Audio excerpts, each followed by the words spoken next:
성경을 읽다 보면 그 성경 속에 우리의 가슴을 설레게 하는 아름다운 단어들이 많이 등장합니다. 여러분들은 성경을 읽다가 어떤 단어가 나올 때에 가슴이 뭉클해지기도 하고 설레기도 하고 또 그 말씀을 통해서 그 단어를 통해서 참 많은 것을 생각하게 하는 그런 아름다운 단어들이 등장을 하게 됩니다. 구원이라는 단어도 십자가라는 단어도 또 평안이라는 단어, 기쁨이라는 단어, 그리고 강건이라는 단어, 참 이런 어떤 단어들을 접하게 되면 그 자체가 우리에게 은혜가 되어지기도 하는데요. 그래서 이런 어떤 단어들을 다 묶어서 한마디로 표현할 수 있는 단어는 없을까? 저는 개인적으로 이 모든 아름다운 단어들을 한마디로 묶는다면 그것은 은혜라는 단어라고 묵상되어집니다. 그만큼 은혜라는 것은 우리에게 굉장히 포괄적이고 또 굉장히 받으면 받을수록 더 깊이 경험되어지고 알 수 있는 단어가 바로 이 은혜라는 단어인 것입니다. 그래서 은혜는 알아갈수록 더 큰 은혜가 우리에게 있을 수 있습니다. 야고보 선생님은 야고보 4장 6절에 그렇게 말씀하고 있습니다. 우리 한번 읽어볼까요? 야고보서 4장 6절 말씀 같이 읽읍시다. 야고보서 4장 6절 말씀 시작. 덜 찾았어요? 오늘 약 드셨어요? 야고보서 4장 6절 말씀 시작.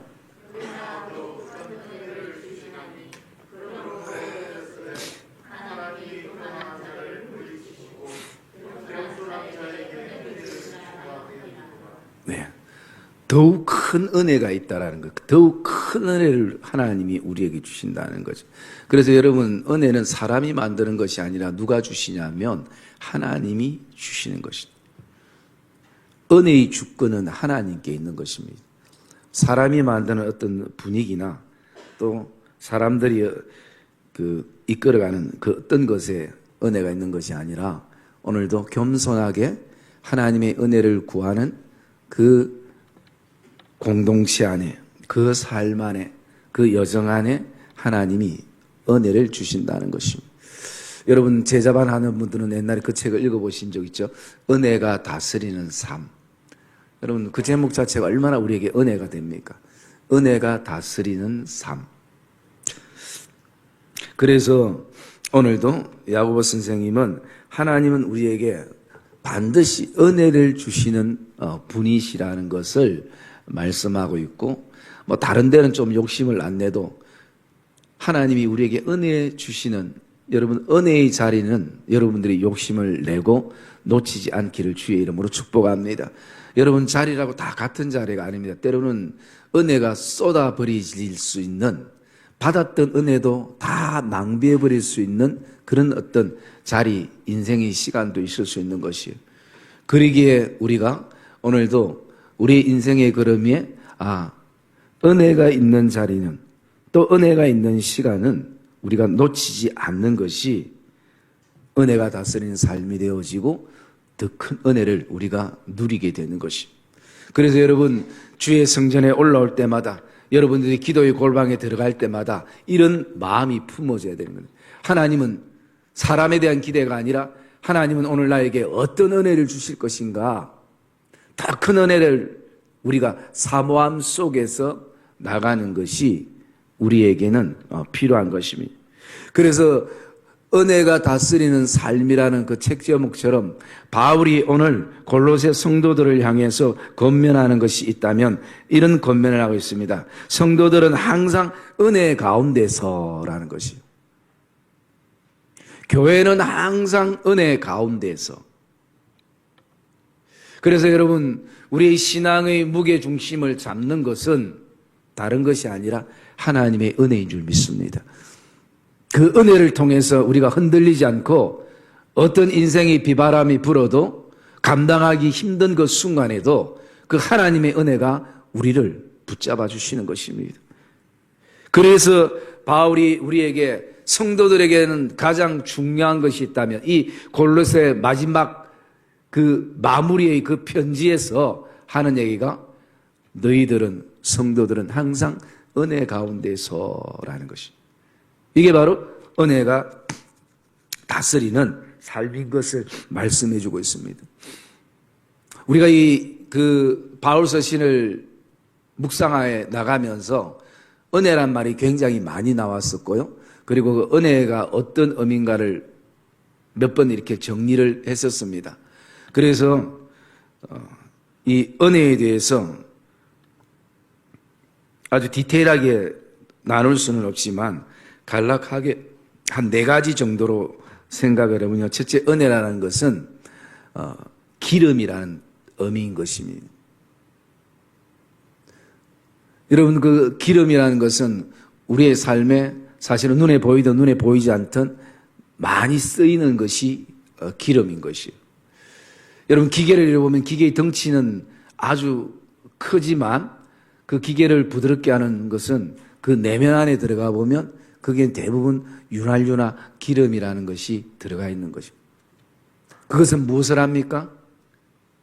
소리를 줄이고, 그리고 열을 줄이고, 그리고 부드럽게 하는 것이, 원만하게 하는 것이.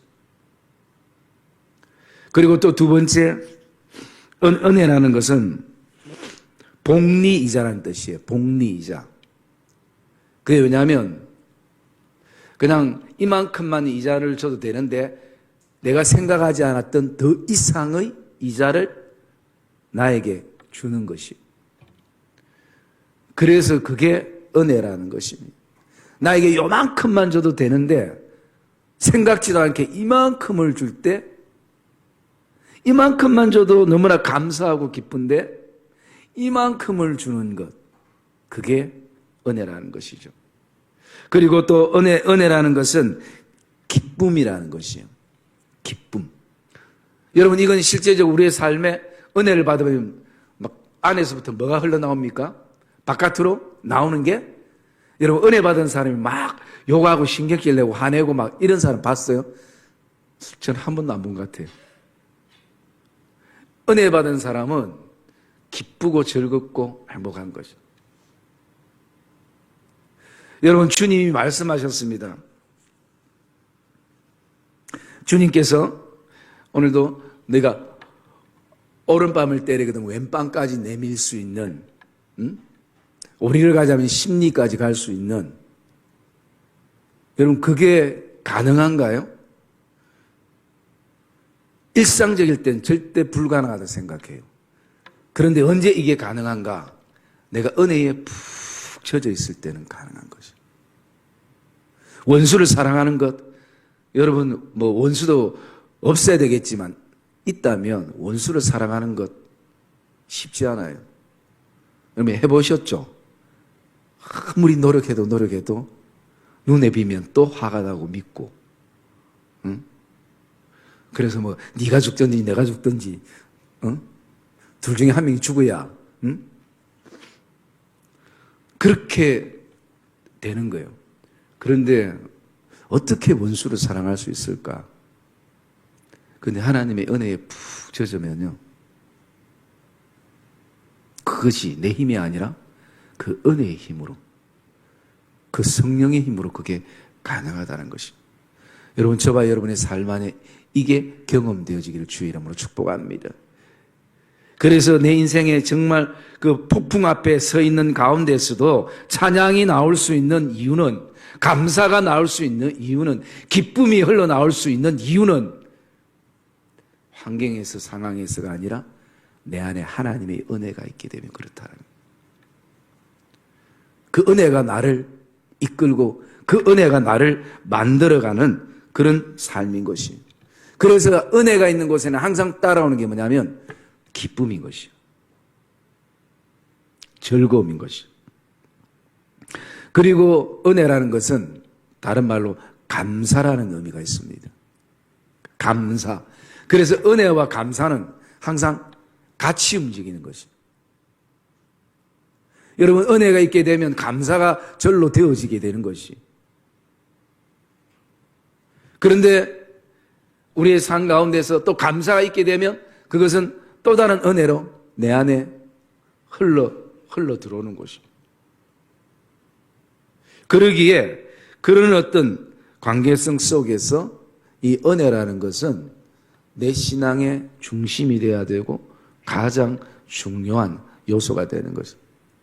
우리가 하나님 앞에 예배드리러 와서 하나님 앞에 영광이 드려질 때 그 자체가 우리에게는 또 은혜가 되는 것입니다. 여러분들이 이 자리에 오늘도 올라올 때에 사실은 또 소극적인 측면에 바라보면 은혜를 받기 위해 나왔잖아요. 첫째는 하나님 앞에 하나님이 기뻐하시는 예배를 드리기 위해 나왔고, 두 번째는 그 관계성 속에서 하나님이 나에게 부어주실 은혜에 대한 기대. 여러분, 오늘 나올 때 저에 대한 기대를 가지고 나오셨어요? 기대 좀 가지세요. 아마 저에 대한 기대는 아무도 안 가지고 나왔을 거예요. 누가 오늘 제가 설교를 하려도 어떤 교육자가 여기에 섰어도 오늘 교육자를 통해서 또 기도와 찬양과 말씀을 통해서 은혜 주실 하나님, 내 마음을 여실 성령님, 거기에 대한 기대를 가지고 우리가 오늘도 나온 것이에요. 여러분, 하나님만이 은혜를 주실 수 있다는 것이 얼마나 감사한지 몰라요. 왜 그렇습니까? 우리가 찬양했잖아요. 은혜가 풍성한 하나님. 그런데 여러분, 제가 만약에 은혜를 줄 수 있다면요, 은혜를 줄 수 있다면, 줄 수도 없겠지만 줄 수 있다면 한계가 있는 것이요. 내가 은혜를 줄 수 있다는 것은 내 안에도 은혜가 있어야 주는 것이고, 그 은혜가 다 쓴 다음에 없으면 억지로 은혜를 만들어야 되는데 인간은 그렇게 될 수밖에 없는 것이. 그리고 여러분, 사람이 은혜를 줄 수 있다면 이렇게 관계가 좋을 때는 많이 은혜를 줬다가 어느 날 서로 섭섭하고 서로 뭐 관계가 별로 안 좋으면 어때요? 주던 은혜도 도로 뺏어가는 것이 사람일 거예요. 그래서 여러분, 저는 참 감사한 게 목사가 은혜를 만들 수 없다는 것이 너무 감사한 것이에요. 은혜가 풍성한 하나님이 우리에게 주실 때 그 은혜는 한이 없는 것입니다. 흘러도 한이 없는 것이. 그게 하나님이십니다. 여러분, 하나님이 은혜를 딱 안 주신다고 생각해 보세요. 그때부터 얼마나 우리가 힘들겠습니까? 은혜의 힘으로 살아가는데. 그런데 너무 감사한 것이 하나님이 우리에게 은혜가 필요한 것을 아시기 때문에 우리에게 그 은혜를 우리에게 주신다는 것이요. 그래서 은혜는 항상 감사가 같이 부부처럼 동전의 양면처럼 그렇게 붙어 이렇게 가는 것입니다. 그러기에 바울이 오늘 이 골로새 교인들이 여러 가지 이단의 어떤 유혹들이 있고 환경과 상황의 어려움과 핍박이 있고 또 바울 목회자가 옥에 갇혀서 많이 낙심이 되고 절망이 되지만 그런 가운데서도 내가 있어야 된다고 얘기하지 아니하고 우리 성도들에게 항상 성도들은 은혜 가운데 있어야 된다는 것입니다. 그러면 오늘 말씀을 통해서 우리가 항상 은혜 가운데에 있을 수 있는 그런 몇 가지를 저는 이 바울의 편지를 통해서 묵상하게 되어지는데요. 첫째, 우리가 은혜 가운데 있을 수 있는 것은 뭐냐면 1절 말씀 우리 한번 읽어볼까요? 1절 말씀 읽읍시다. 시작.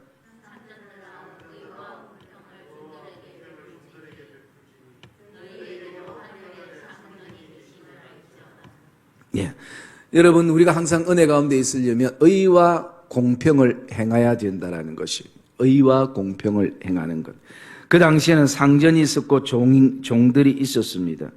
그럴 때에 이 의와 이 공평이라는 것, 이것은요, 오늘 신분이나 나이나 그리고 어떤 성분을 떠나서 이렇게 할 수 있는 것은 상전도 사람이고 종도 사람이고 사람과 사람 사이에는 인격과 인격의 만남인 것이에요. 그것을 생각할 때에 의와 공평을 행할 수 있는 것이에요.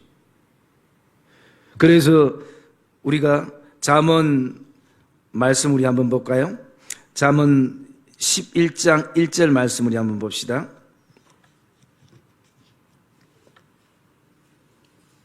잠언 11장 1절 말씀, 여러분 늦게 찾으니까 제가 읽어드릴게요. 속이는 저울은 여호와께서 미워하시나 공평한 주는 그가 기뻐하시느니라, 그렇게 말씀하고 있습니다. 그래서 이 말은 사람에 따라 달라질 수 있는 것이, 그러기에 오늘도 이 말씀 속에서는 두 가지를 묵상하게 되어지는데, 첫째는 뭐냐면 인격과 인격, 그리고 두 번째는 힘을 조절을 잘 할 수 있어야 되는 거예요. 힘 조절이 잘 되는 거예요. 여러분, 영원한 상전도 없고 영원한 종도 없을 것입니다.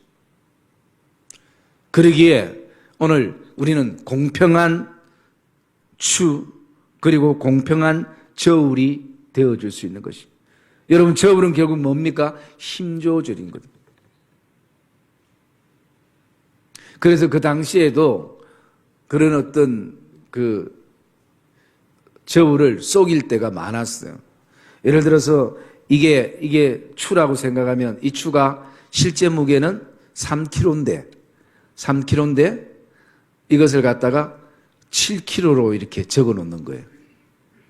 그래서 무게를 이렇게 달면 한 4kg는 속이게 되는 것이죠. 사람들은 그 추 무게를 안 달아보니까 알 수가 없는 거죠. 그래서 여러분, 오늘 우리가 항상 은혜 가운데 있는다라는 것은 사람과 인격과 인격, 힘 조절이 어떤 필요한 부분들인 것이. 그 다음에 두 번째, 우리가 항상 은혜 가운데 있기를 원한다면 2절 말씀을 읽겠습니다. 2절 말씀 시작. 예. 여러분, 두 번째는 항상 은혜 가운데 있을 수 있는 것은 기도인 것입니다. 그런데 바울이 오늘 기도에 대해서 얘기할 때 이 세 가지를 얘기하고 있습니다. 기도를 계속하고 기도에 감사함으로 깨어 있으라, 이렇게 말씀하는 것입니다. 여러분, 다 이 기도잖아요. 그러면 기도를 계속한다는 것은 무엇을 말하는가? 늘 기도에 머물러 있어야 된다는 거죠. 계속한다는 건 시간적인 의미도 있지만 어떤 상태를 말하는 거예요. 내가 기도에 계속 머물러 있는, 그리고 기도에는 빠지지 말아야 될 게 바울이 지금 얘기하는 것처럼 기도는 항상 감사함으로 시작해서 감사함으로 끝나야 돼요. 감사함으로 시작해서 감사함으로 끝나요. 그 다음에 기도에 대해서 어떻게 깨어 있으라는 것이. 깨어 있다라는 건 뭘 말합니까? 물론 뭐 잠 안 자는다는 의미도 있지만 한마디로 정신을 차리라는 거죠. 기도할 때는 정신을 차려야 된다는 거예요. 아무리 어수선하고 복잡한 가운데서도 우리가 정신을 차리는 것은 깨어 있어 하나님 앞에 기도하는 것이. 여러분, 너무 여러 가지로 복잡하면 우리가 어떻습니까? 정신이 혼란스럽고 멍할 때가 있잖아요. 그래놓고 또 그럴 때 우리가 기도하고 나면 내가 무슨 기도를 했는지 어떻게 했는지 알지 못할 때도 있잖아요. 그래서 기도 안 하는 사람들은 기도하기를 원하지만 바울이 얘기할 때, 기도할 때 바울은 계속 기도에 머물러라. 그리고 감사함이 되어야 된다. 그리고 정신을 차리고 기도해야 된다라는 것을 말씀하고 있는 거예요. 물론 이 내용이 성령을 통해서 바울이 감동을 통하여 기록했지만 어쩌면 바울의 기도의 모습이기도 한다라는 생각을 가져보게 됩니다. 그래서 한마디로 그냥 기도하라 하면 되지 왜 이렇게 기도를 계속하고 기도에 감사함으로 깨어 있으라. 그게 바로 항상 은혜 속에 서 있는 것이, 은혜 가운데 있는 것이.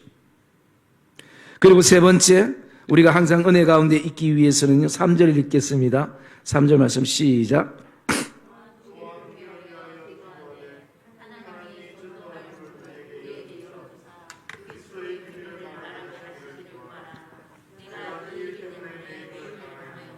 예.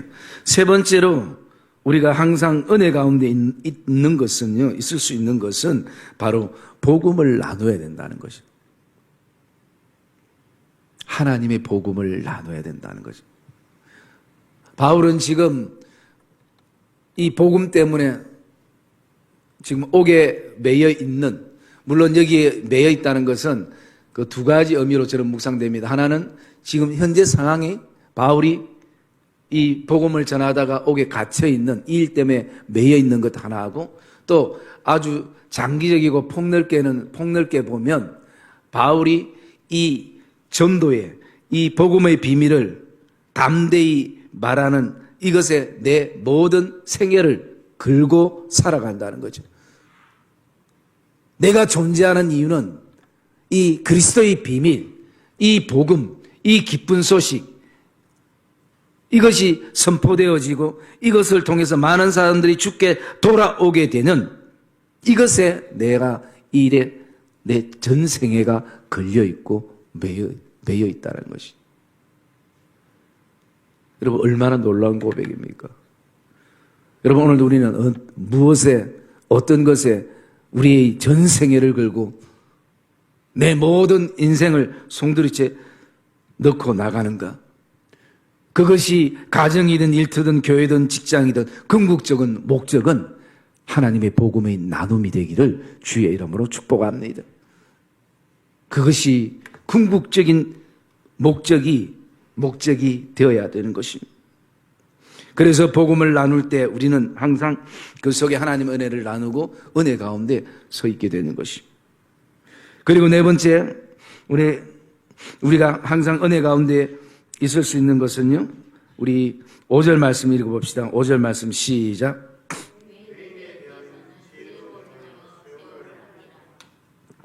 예. 세 번째는요, 세월을 아낀다라는 것입니다. 그래서 이 세월은 시간을 말하기도 하고, 또 특별히 여기서 말하는 세월은 시간적인 개념, 즉 크로노스보다, 이 크로노스라는 것은 일반적인 시간을 말하고 있습니다. 일반적인 시간도 우리의 삶에 중요하지만 더 중요한 것 카이노스, 즉 하나님의 때, 하나님의 시간. 그래서 이 크로노스가 카이로스 안에 포함되어 있는 세월을 우리가 보내게 되어지는데요. 여기서 세월이라는 것은 다른 말로 말해서 결정적인 순간, 결정적인 시점. 그것을 어떻게 바라보면 놓치지 말라라는 것을 바울은 골로새 성도들에게 말씀하고 있는 것입니다.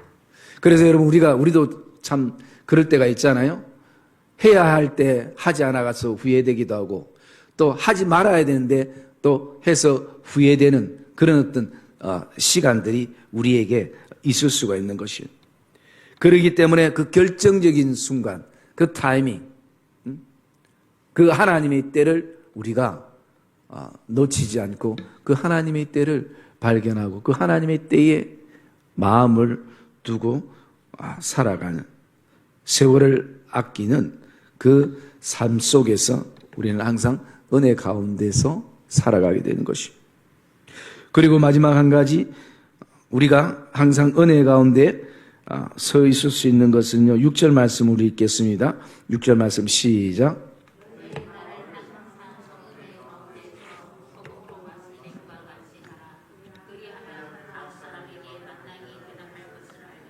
네.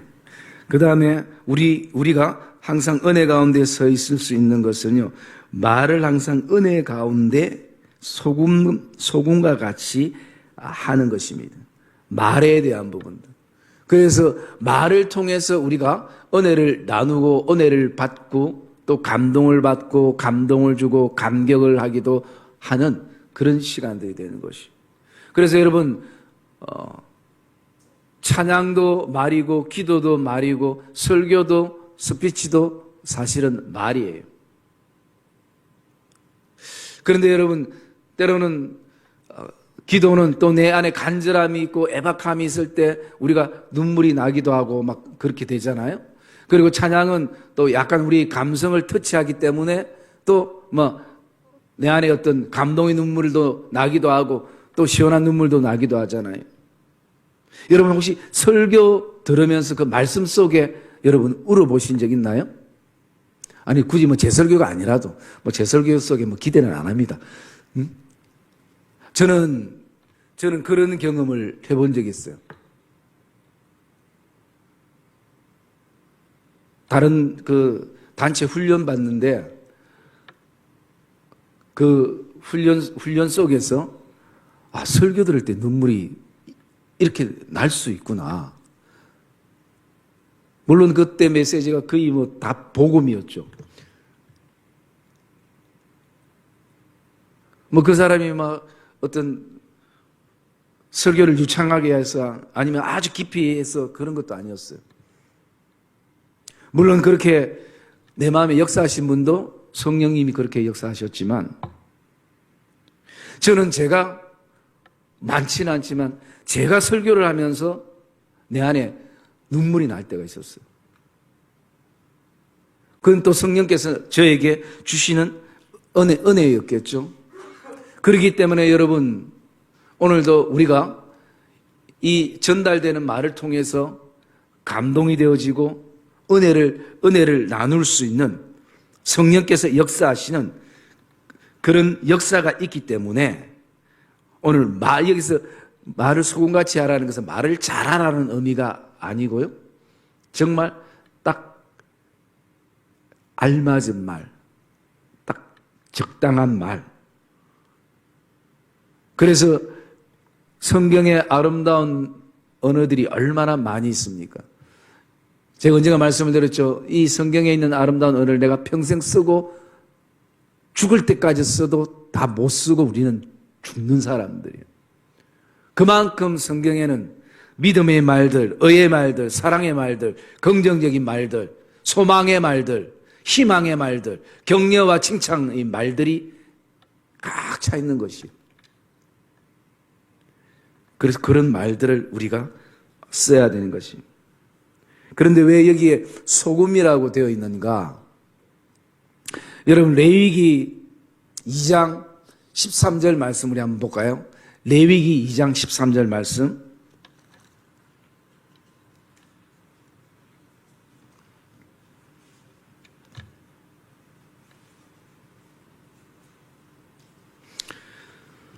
레위기 2장 13절 말씀 시작.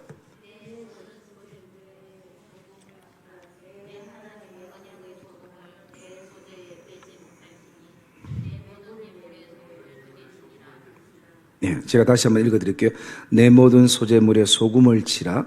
내 하나님의 언약의 소금을 내 소재에 빼지 못할지니 내 모든 예물에 소금을 드릴지니라. 아멘. 여러분 물론 그 당시에 재물 즉 요즘도 그 생선을 보면 소금을 치죠. 소금을 치는 게 맛도 있지만 또 부패되지 않기 위해서 저는 치는 걸로 알고 있는데요. 그 당시에도 어떤 부패를 방지하기도 했었지만 이 말씀은 하나님께서 이 소금을 통해서 다른 그 어떤 것에는 들어가지 않아도 소금은 빠지지 마라 그렇게 말씀하는 거예요. 그러면 소금이 그만큼 중요한 역할도 하겠지만 그것을 통해서요 제사장들이 소금을 뿌리고 그리고 그런 과정에서 무엇을 생각합니까? 언약의 소금이라는 거죠. 이것은 무엇을 말하고 있는가?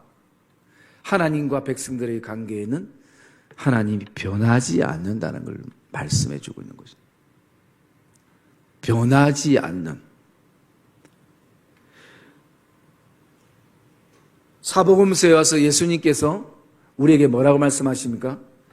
만일 소금이 그 맛을 잃을 수가 없지만 그 맛을 잃으면 무엇으로 짜게 하리요? 아무 쓸데없어 밖에 버려 사람들에게 밟힐 뿐이니라.